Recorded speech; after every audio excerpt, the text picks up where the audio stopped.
Assalamualaikum warahmatullahi wabarakatuh. Saya masih mancing. Kali ini di Pantai Avalon. Di latar belakangnya adalah kota Geelong.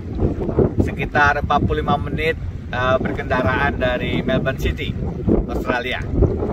Hari ini di tanah air sedang ada aksi demonstrasi yang disebut People Power. Salah satu tuntutannya adalah memakzulkan Presiden Jokowi. People Power memang adalah kekuatan yang paling konstitusional, yang paling hakiki. Kenapa? Karena kekuasaan pada dasarnya bukan dimiliki oleh presiden, bukan dimiliki oleh partai, apalagi petugas partai. Kekuasaan pada dasarnya dimiliki oleh rakyat. Sehingga People Power adalah gerakan yang paling konstitusional.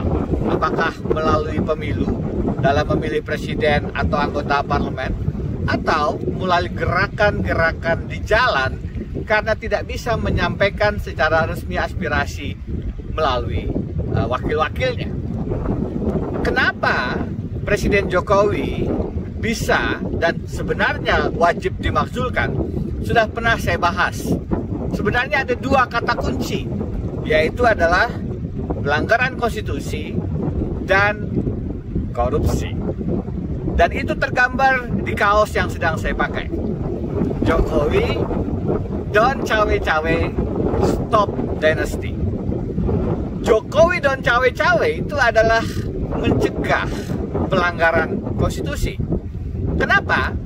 Karena keinginan presiden untuk intervensi, untuk cawe-cawe dalam pemilihan presiden 2024 jelas-jelas melanggar konstitusi. Karena presiden yang berpihak, presiden yang punya preferensi ke salah satu atau salah dua calon presiden, dan punya resistensi terhadap calon presiden yang lain, menyebabkan arena pertandingan menjadi tidak jujur dan adil.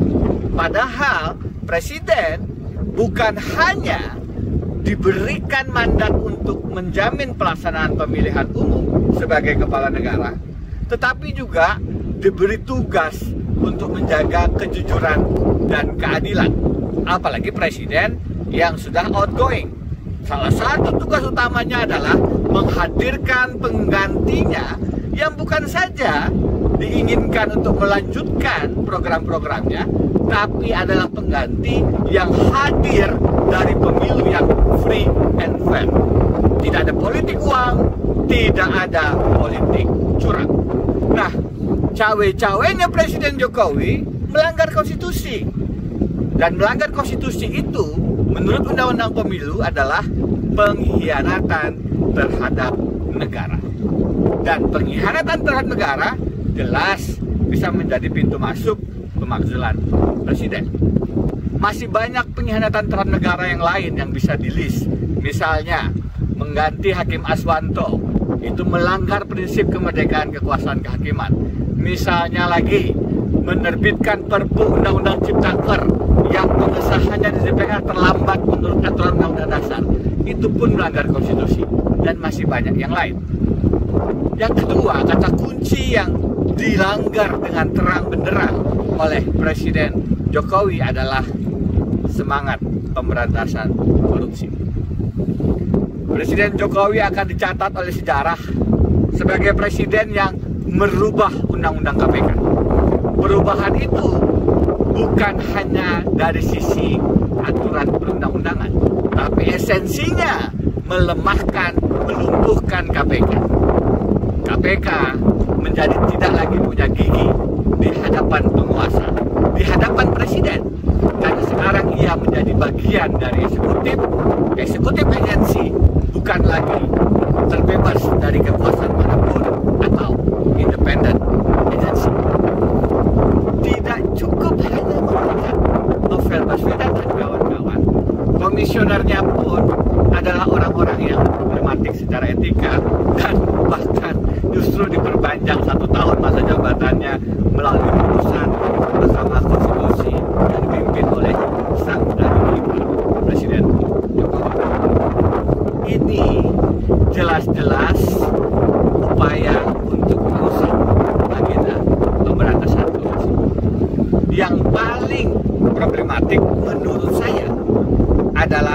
laporan Fadilah Badrun terkait dengan dugaan suap kepada Jokowi melalui penyertaan modal dalam bisnis anak-anak presiden. Saya sudah sampaikan di video sebelumnya, itu adalah paling tidak trading influence atau suap yang menjadi bagian dari tindak pidana korupsi, sehingga bisa lagi-lagi menjadi pintu masuk untuk memakzulkan Presiden Jokowi. Tentu saja dugaan ini harus dikuatkan dengan penyelidikan agar hadir bukti-bukti bahwa memang yang terjadi adalah tindak pidana korupsi. Saya juga menyebutkan bahwa ada obstruction of justice, di mana kawan koalisi kasusnya ditenggelamkan, ditutupi, lawan oposisi kasusnya diangkat dan diproses. Ini adalah langkah-langkah diskriminatif penegakan hukum, memanfaatkan hukum, dan itu bagian dari obstruction of justice, merusak penegakan hukum yang dilarang menurut pasal 21 Undang-Undang Korupsi. Saya berpendapat cawe-cawe Presiden Jokowi bukan untuk kepentingan bangsa dan negara. Cawe-cawe itu pada dasarnya adalah kepentingan untuk menyelamatkan kroni, kepentingan untuk menguatkan dinasti, dan karenanya membangun oligarki yang lebih sesuai dengan kepentingan pribadi, bukan kepentingan rakyat Indonesia. Karena itu, kita harus menolak, kita harus mengawal pembangunan dinasti, misalnya melalui pencawapresan Gibran dengan merubah syarat umur calon presiden, calon wakil presiden dari 40 tahun ke 35 tahun. Ini bukan hanya soal konstitusionalitas, di balik itu yang lebih esensial adalah upaya untuk membangun dinasti yang saya khawatir koruptif dan bertentangan dengan kepentingan bangsa dan negara. Dari Avalon, Melbourne, Australia, saya Denny Indrayana. Assalamualaikum warahmatullahi wabarakatuh.